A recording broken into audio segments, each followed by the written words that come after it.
Господин Екимовски, постоите околу 2 месеци, а веќе сте на високото трето место на политичките рейтинзи. Што сметате која е причината за истото? Па прво мислам дека резултатите што досега ги имаме, второ тоа што сме го ветувале сме го остварувале, нашата сериозност, квалитетот на кадрите кои што ги имаме како избрани како раководство и мрежата која што шириме низ Република Македонија и нормално довербата во мене како претседател на оваа партија. Најавивте дескопијанизација на Македонија. Што поточно мислите за тоа? Гром смета дека живот има и треба да има секаде во Република Македонија, дека недозволиво е волку голема количина на средства се истураат на 1 квадратен километар во централното градско подрачје на Скопје, дека сите граѓани во Република Македонија треба да имаат барем приближно исти инфраструктурни услови, услови за образование, за здравство, за култура, за спорт и дека средствата треба да ги разлееме и низ целата држава, да имаме рамномерен економски развој, затоа што вака се води една погрешна демографска политика во која што граѓанството во Македонија својот иднина гледат само во главниот град на Република Македонија. Ние сметаме дека би се олесниле и трошоците на живот на граѓаните, но во исто време и дека ваквата политика ќе допринесе да за 15 на години не само што ќе имаме пусти села, туку да имаме и пусти градови и сметаме дека тоа е недозволиво, дека има перспективи во сите делови на Република Македонија и има среќа за сите граѓани во огништата во кои што тие се родени или во кои што сакат да пребиваат. И затоа сметаме дека треба квалитетни средства да се избавуваат секоја година за поддршка токму за развојот на малите средните предпријатија, за поттикнување на предприемаштвото, на земјоделието, за стамбената изградба токму и во останатите делови во Македонија. Нудите подобра земјоделска политика. Кои се вашите предлози? Гром смета дека данокот на доход во земјоделието треба да се укине, затоа што од бувало и не се вади, затоа што земјоделието има ниски профити, смета дека земјоделието мора да има зелена нафта без оптовратување на акцизи и даноци.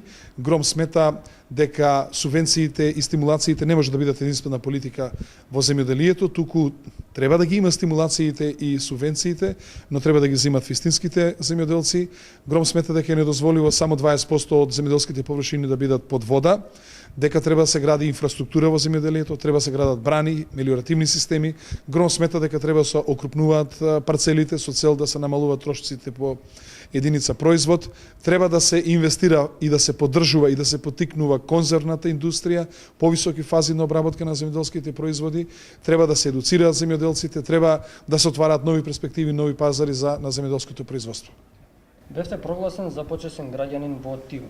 Се сретнавте со претседателот на Црна Гора, господин Војановиќ. Зашто станува збор? Ова прогласување за почесен граѓанин на Тиват не е случајно, затоа што нашите колеги од Тиват во моето работење и водењето на општина Карпош препознаваат една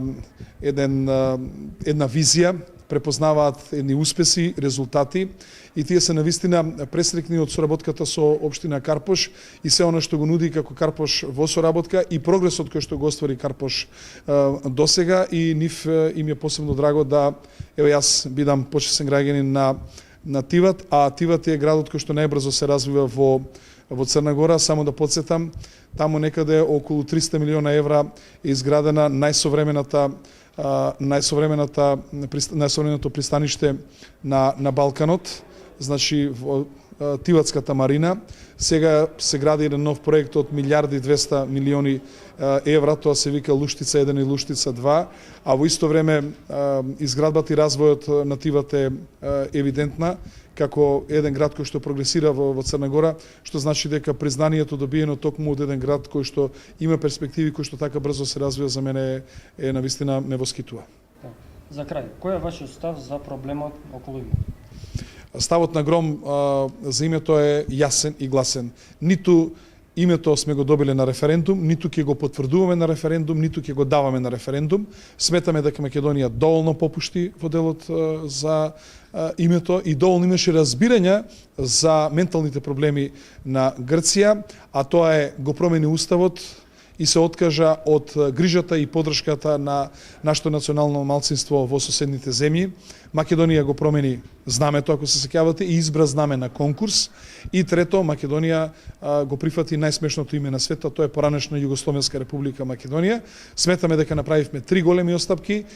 Ја добивме пресудата на меѓународниот суд, признаени сме од 137 земји меѓу кои Америка и Русија, и сметам дека не треба и натаму да бидеме тврди во ставот, туку единствено што можеме да попуштиме е да со Грција се договориме како ќе не ословуваат во меѓусебната комуникација, а за сите останати земји Република Македонија, и мислам дека од тој став Македонија не треба да отстапи.